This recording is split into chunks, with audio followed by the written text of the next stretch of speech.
Hi, you got How are you? it. I'm good. How are you doing? Oh, I was just engaged in my own little soliloquy with all my friends.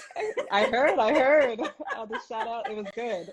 Oh, it's so good to see you. How So are nice to you? see you. I'm doing well. What about yourself? I'm good. One day at a time. Yeah, One day at a exactly. time. It's all we How's the can do. baby? She is good. She is keeping me busy, but also bringing me a lot of joy. So it's Yeah. great. Yeah. She's almost one, right? She's almost 1.5 now. Yeah, time Okay. is flying. It really is. Yeah. So You're much fun though. you're amazing. You're Oh, amazing. Well, I'm so glad we're able to get together and we got a bunch of friends in the conversation and a part of it, but I mean, everybody knows this is one of the most decorated athletes in history of athletics. um, Allyson, you inspire so many people. You're so incredibly talented, but you keep giving back and being a role model and showing courage and inspiring in the process. thank Really, you you. inspire me. You inspire so many people. Uh, that Your means so your much to me. courage. I really appreciate that. And I'm so grateful to you for really bringing to light these issues, that don't get the coverage that they deserve. So I'm so happy that we're able to have this conversation. Thank you. Well, let's talk a little bit about how for example, how's training going? How with the Olympics? What is happening? What are you hearing? Yeah, I mean, it looks a whole lot different. I never would have imagined that, we would be here, but Yeah. I feel like I'm in really good hands. We're getting really creative with my training. I've Yeah. actually been training in my own neighborhood and, Right. on Right. the street in front of my house. And Right. thankfully, I have a home gym, so that's been really Oh, great. that's nice.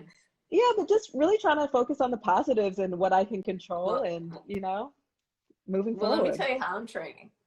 Tell So me. I, so,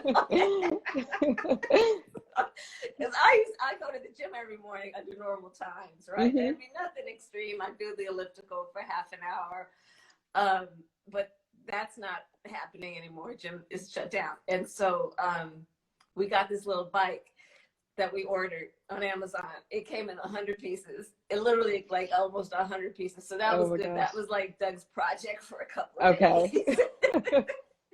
But then I realized if you're on the bike full time, like you probably have some tips for me. So you're on the bike full time and it's like my arms are just sitting there. So I then filled up a bunch of water bottles, Oh, I love it.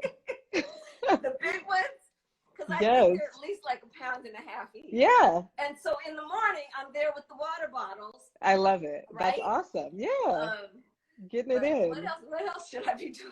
No, that's awesome. Like when you're on the bike to be doing, you can do that at the same time and get it in. But the bike is so amazing. I think it's people underestimate it, but that is a really good workout. So I think that's great.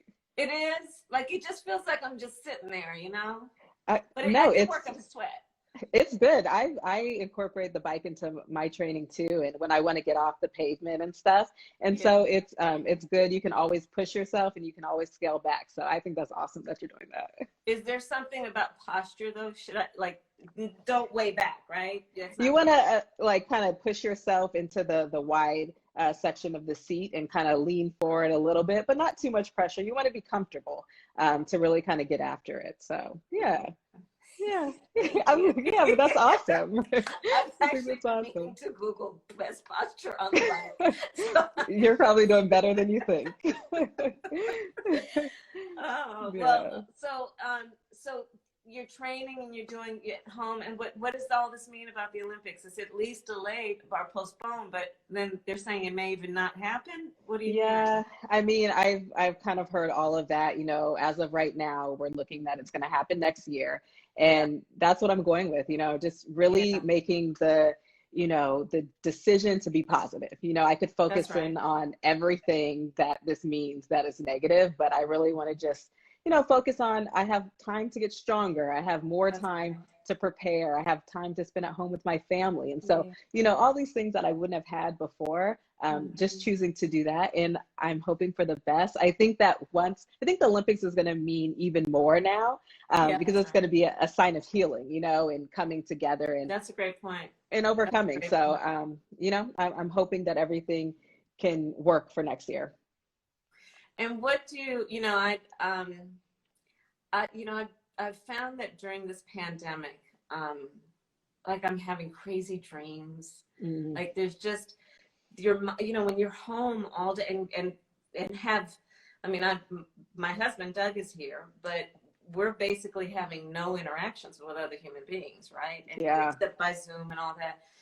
And so you have to really be conscious of what you do to think about and hold on to that optimism, right? And that sense of optimism, knowing, because it is a fact, this is going to pass and we will get through this. Yeah. I find that I'm playing a lot of more music than I used to. I love music, but just those things to become conscious of what really just brings joy. Yeah, I love that. I think also just understanding what's happening in the world, and there's such an enormous sense of loss that everyone is experiencing in some form, whether that's, loss of life or a job or just the disruption of your everyday life. And you do feel like you're going through it with everyone and, feeling like you're not alone, but in your everyday life, you do feel, this sense of being alone or loneliness. So just really, leaning on your support system and checking in on people. And, just, again, I just try to choose to, it's harder some days than others, but, trying to find that hope and that positivity. That's right. Yeah. That's right. Well, one of the things that you have been a champion on is talking about your experiences with motherhood.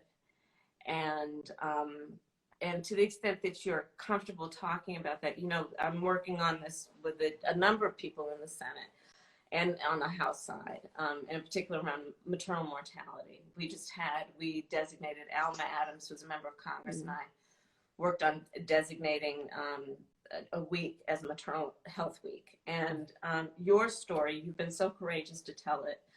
But what do you think people need to know? And we've got a lot of people who are participating in our conversation. What can you tell them, those who might have a similar experience, in a way that uplifts them and empowers them to go through the system?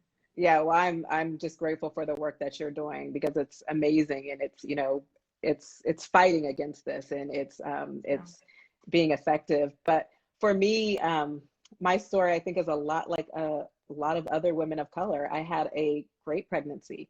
I actually trained throughout it. I felt strong. I felt good. I'm a professional athlete. Like, I know how to be healthy.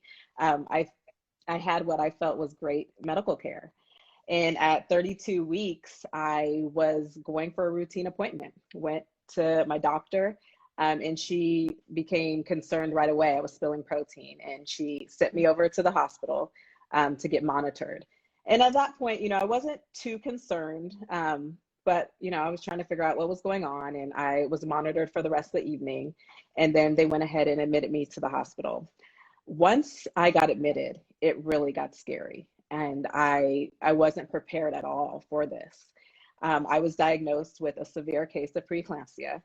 And I think before I had heard the statistics, but again, I think just because a professional athlete, like great medical care, like I just didn't see myself in this situation. And things, once I got admitted, it just took off. And I became terrified, because it seemed like it was just going downhill and very fast. And I had a birth plan like a lot of women do. And I wanted to have this, this beautiful natural birth, and everything was just, it was out the window. And it came to a point where it got so dangerous that the doctors came in and, we had to rush into a C-section. After that happened, I spent a month in the NICU with my daughter, and it was just a really heavy time, because not only was she fighting for her life and trying to be in a position where she was stable, but I was still in the hospital and trying to deal with my own health. And I just look back at the situation, and I wish I had been educated. I wish I had been aware. I wish I knew the things to look for. I wish I knew the questions to ask.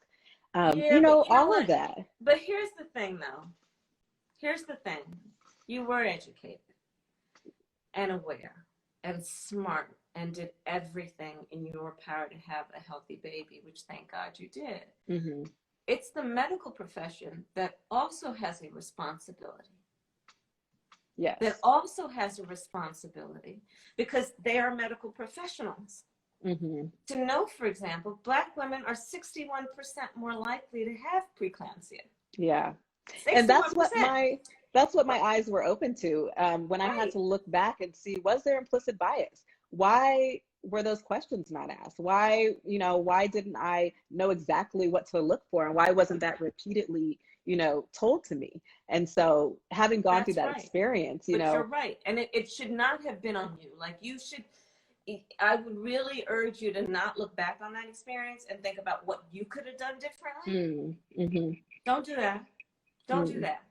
You did everything you were supposed to do. You were living a healthy life. You had made plans. You thought it out.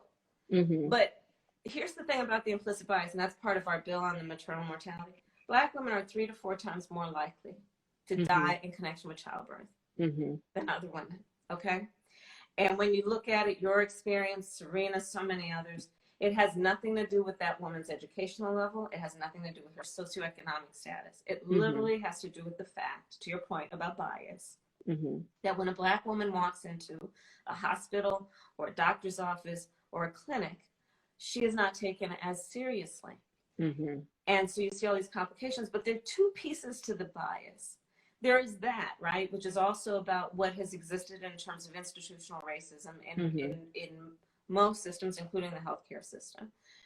There's that piece. But the other piece about the bias, I would suggest, is also the lack of training of medical professionals about what specifically impacts certain communities. Yeah. So that from the first day you walked in saying, or learning you're pregnant, somebody said to you, you're 61% more likely to have preeclampsia. Exactly. So yes. these are the things let's look out for so it doesn't get to a crisis moment, right? So it's the two things. It's one, not being taken seriously, but it's the other thing about, are we training our public health professionals to understand what impacts certain communities? And then knowing that as part of their protocol for how they then address and treat those communities. It's not on you. Yeah. No, that's a great point. And yeah, so that's why, the package of bills that, that you introduced is so important to really tackle those issues and, take that on. Yeah, well, your leadership, you speaking out publicly about such a private and obviously painful experience, it's going to lift up people you may never meet, but are going to be forever impacted because you shared something so personal in a way that gives them courage to address it. Yeah, I am happy that, I kind of pushed outside of my comfort zone, and I really credit that to my daughter, especially having a daughter, a Black daughter. Something about that, I want this world to be better for her. And so I think that's all the motivation that I needed to really get out there and just to share my own personal experience. Yeah. So you also, I can't tell you, when I read about what you did in terms of your contract and you making a statement about pregnancy and what that means in terms of your contract. Can you share a little bit about what that experience must have been like going up against a big corporation? Yeah. I mean, I've been on the other side of that, taking them on, as Attorney General, but for you as an individual to take that on, what was that like? It was another one of those terrifying experiences, again, I haven't in the past been that person to really, speak out and rock the boat, but again, having my daughter, she helped me find my voice and just constantly thinking about doing what's right and what I believe in and what I'm passionate about, really pushed me and gave me that courage to come out and say, I don't think this is right. So yeah, I was renegotiating my contract, and what I was asking for, I felt was really simple. It was protection surrounding maternity rights, and not for just myself. I didn't want myself to be taken care of, but I wanted all female athletes to be taken care of. And I felt like, in this day and age, that's not too much to ask for. And so, yeah, it was really risky. It was scary and very uncomfortable. But I felt like, so much of the time we talk about change and creating change. And I felt like this is a real opportunity to do that. And, I might lose it all, but the next person might be able to experience those full benefits. That's right. Yeah. And you've seen it. I don't know if you saw today, I know you were training today, the NCAA announced that they're going to change their policy for college athletes. I did. And I mean, these universities and these corporations have made so much money off of these young people, hand over fist, and it's about time that they It really is. to be a part of that and help, actually that they are able to take full advantage of what they are bringing in terms of value. Exactly. I'm excited to see that, and kind of that step forward. And like you said, that the value that they bring to the university and the exorbitant amount of money that they bring in, and now to be able to to start to profit off their own likeness. Yeah, right. It's time. Right. Instead of treating them like a commodity that makes people money and then doesn't take care of them, and they've got families, and they've got, they're young in their lives and in whatever career that, they choose. Well, I think it's, and it brings up another issue about pay equity, right? So that's something that I know you fought for. And when your point about the way that people are treated during maternity and during pregnancy in terms of those corporate contracts, right? Yes. It literally has to do with the fact that she is a woman. I mean, yes. And has therefore the responsibility for perpetuating the species. Yes. Right? Yeah. And then being punished for doing just that. It's still, women are paid on average 80 cents on the dollar. Black women paid 63 cents on the dollar. Latinas 54 cents on the dollar. Native women 57 cents on the dollar. I brought this up during the debates when I was running for president. These issues, maternal mortality, pay equity, ain't nobody talking about it unless you raise it as an issue.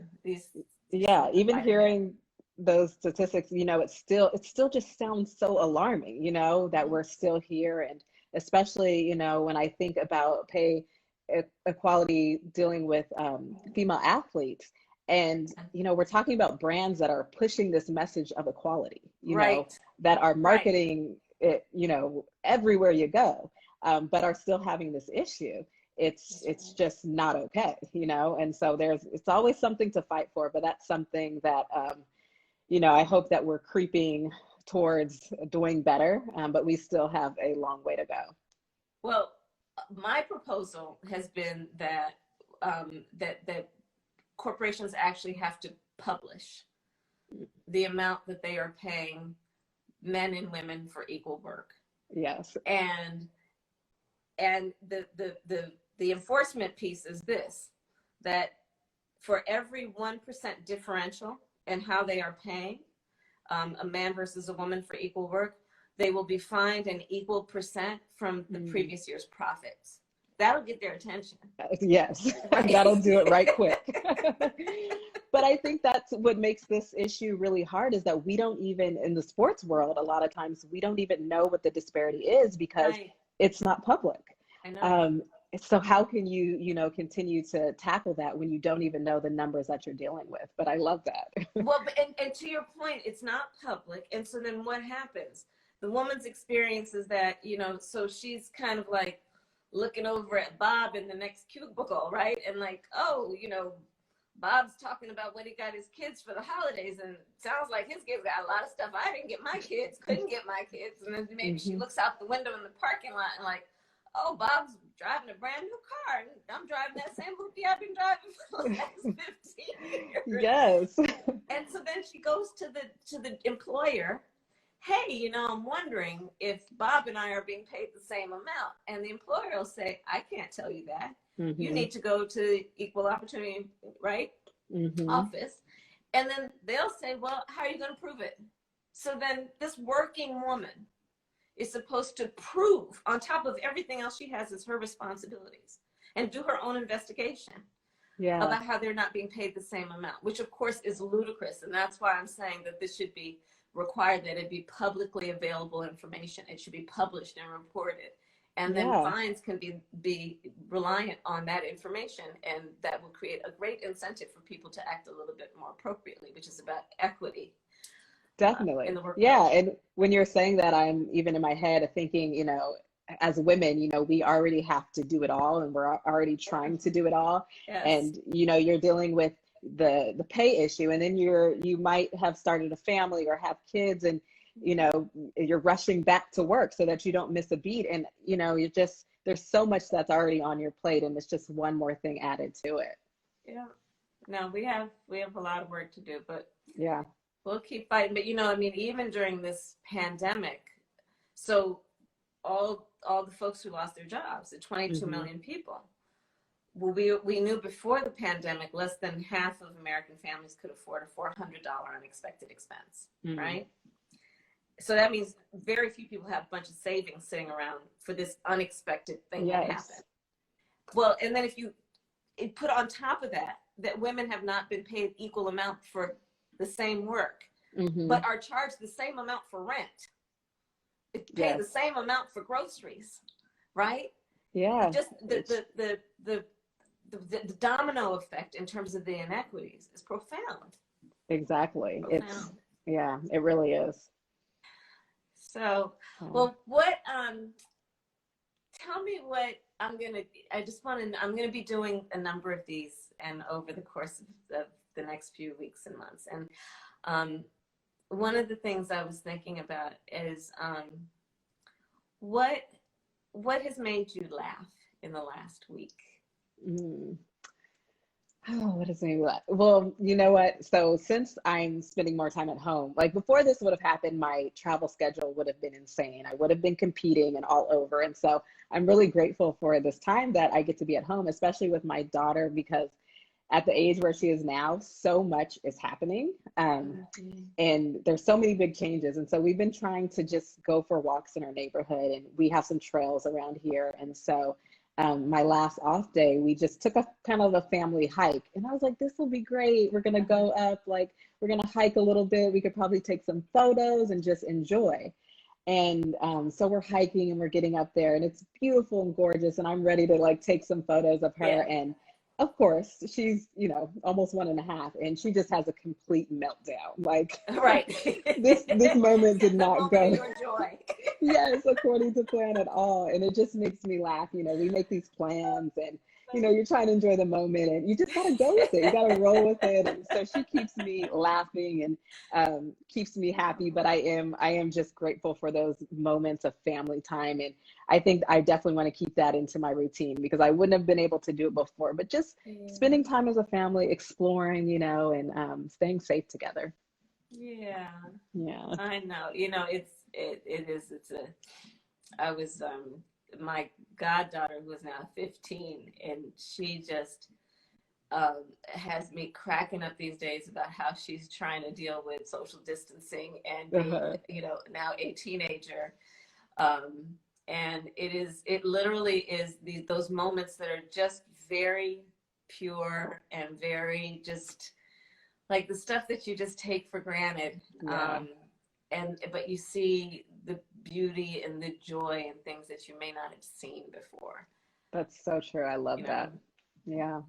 Yeah. Embracing those special moments. Thank you. Thank you for all the work that you're doing. Your training and all that you're doing. I so admire you and your work. So thank you for sharing this. Well, the feeling is mutual. And yes, thank you for just continuing the fight. I'm grateful. All right. We're all in